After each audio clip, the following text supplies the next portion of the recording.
Olá, eu gostaria de trabalhar um argumento, um tema que não faz parte da minha área acadêmica, que é a teologia, mas é a história da igreja. Porém, é um tema do qual me ocupei muito quando estava no Brasil, especialmente nas formações dentro da minha diocese. E é o problema da Inquisição Católica. Eu tenho percebido que nós temos tido grupos católicos que estão dando formação sobre esse tema e que estão quase que canonizando a Inquisição, praticamente fazem uma apologética tão bem feita que transformam um tribunal que foi muito rigoroso e que cometeu muitos excessos e crimes em um tribunal quase sagrado e santo. Bom, o que é a Inquisição, ou o que foi a Inquisição? A Inquisição católica foi uma instituição religiosa, portanto, ela é oficial da igreja, foi oficial da igreja, nasceu no século XIII, se estendeu até praticamente o século XIX na sua forma repressiva, e ela tinha a missão de investigar, julgar e, se necessário, condenar os culpados de heresia. A heresia, recordemos, é uma dissensão com a fé. É quando alguém aceita uma parte da fé, mas não aceita a totalidade da fé, questiona dados de fé, enfim. Por que esse tribunal surge e quais são as suas origens? As suas origens estão ligadas ao surgimento dos movimentos religiosos dissidentes do catolicismo nos séculos XI e XII e XIII. Lembremos que o catolicismo era hegemônico naquele período em todo o ocidente europeu. E especialmente dois grandes movimentos, os cátaros e os albigenses, vão ser o estopim do surgimento dos tribunais de Inquisição. Aqui é bom lembrarmos que todo fenômeno histórico deve ser analisado dentro do seu contexto histórico. Quer dizer, eu não posso olhar a Inquisição fora do seu contexto histórico. E por isso eu posso compreendê-la. Quer dizer, a Inquisição não pode ser justificada, que é uma outra coisa, mas deve ser compreendida. Da mesma maneira como eu posso compreender historicamente o surgimento, por exemplo, do nazismo na Alemanha, mas não posso justificá-lo porque é errado, a mesma lógica eu devo usar com a Inquisição. Eu posso compreender que isso surgiu naquele momento, que para aquele povo aquilo era a melhor coisa a se fazer, mas eu não posso justificar. Eu sei hoje, historicamente sabemos, que foi errado aquilo que foi feito, que foi criminoso em determinada lógica teológica, ao menos. Bom, dito isso, nos séculos XII, XI e XIII, nós tivemos o borbulhar de movimentos heréticos, depois considerados pela Igreja, especialmente no Concílio de Verona, no ano de 1184, quando o Papa Lúcio III excomunga esses movimentos todos, e ele exige aos bispos que comecem a visitar com frequência as paróquias onde se encontravam os focos desses movimentos heréticos. Evidentemente que a igreja percebe que não tem força, os movimentos continuam crescendo, e especialmente no sul da França, em toda a França, mas no sul, nós temos os cátaros, que crescem muito, e na cidade de Albi, por isso também são chamados albigenses, tem o seu centro organizacional. E o Papa, então, Inocêncio III, lá no ano de 1209, ele envia uma cruzada, literalmente, contra os cátaros, que depois promove uma chacina enorme, escandaliza o próprio Papa, que depois tem que excomungar aqueles que estavam à frente da cruzada. E aí, para tentar controlar um pouco, o que ele faz? Ele concede a São Domingos de Gusmão, em 1218, um tribunal que vai começar a regularizar um pouco as investigações em relação às heresias. E em 1231, o então Papa Gregório IX, através de uma bula chamada Excommunicamus, ele vai instituir de forma mais oficial tribunais permanentes e itinerantes, primeiro entregue aos cistercienses, depois aos dominicanos e franciscanos, que terão a missão de girar por toda a Europa, então, dando atenção a esses focos de heresia. Praticamente toda a Europa medieval conheceu a Inquisição, exceto a Inglaterra, que se antecipou e aí julgou os casos de outra forma. Mas aonde nós tínhamos focos de heresia, na Itália, França, também na Alemanha especialmente, nós tivemos esses tribunais itinerantes de Inquisição. Eles cruzam todo o século XIII e vão acabar praticamente lá na metade do século XV, nos anos de 1400, 450 mais ou menos, eles já não têm mais quase utilidade na Europa. Por quê? Porque essas seitas, uma parte delas se esconde e de fato outras são dizimadas. Nós temos muito poucos dados em relação à Inquisição medieval, no sentido de quantos foram assassinados, quantos permaneceram vivos, nós não sabemos. Depois a Inquisição vai ser retomada na modernidade.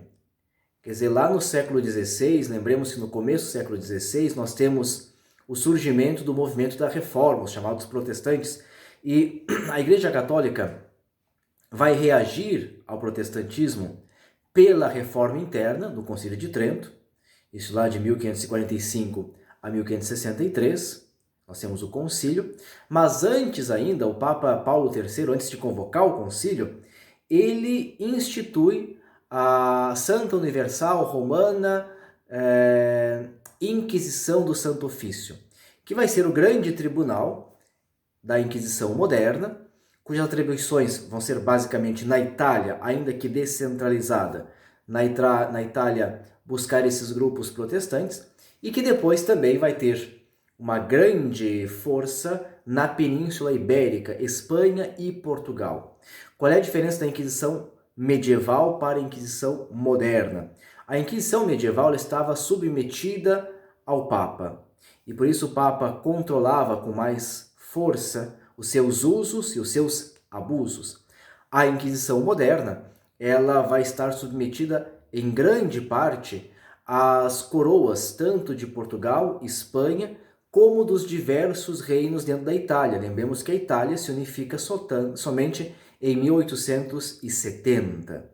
E por isso que a Inquisição portuguesa e a Inquisição espanhola, elas serão mais rígidas que a Inquisição na Itália, porque elas se tornam também instrumentos de perseguição política. E aí nós temos muitos e muitos abusos que, inclusive, o trono pontifício, que o Papa não vai conseguir controlar. Dentro do processo inquisitorial, desde a Idade Média, nós temos o uso da tortura, como nos tribunais civis também existia.